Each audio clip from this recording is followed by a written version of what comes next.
So, what would be your tips for someone who wants to become a QP? What steps should he take in his career to achieve this goal? Remain curious.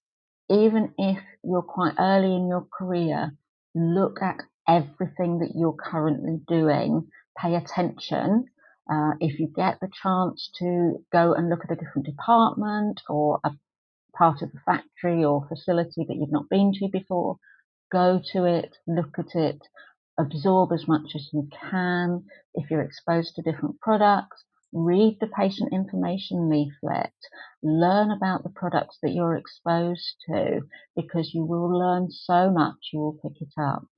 Then as you develop through your career, move into the quality arena, do lots and lots of audits.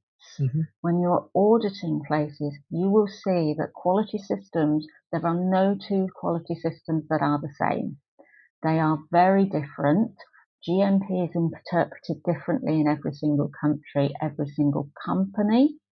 Quality systems encompass much more than just GMP, so you will get much wider exposure there. And learn as much as you can from the people around you. Talk to people, ask them what they do, ask them why they do it. Remain that curious person, keep going, and you will make a really good QP.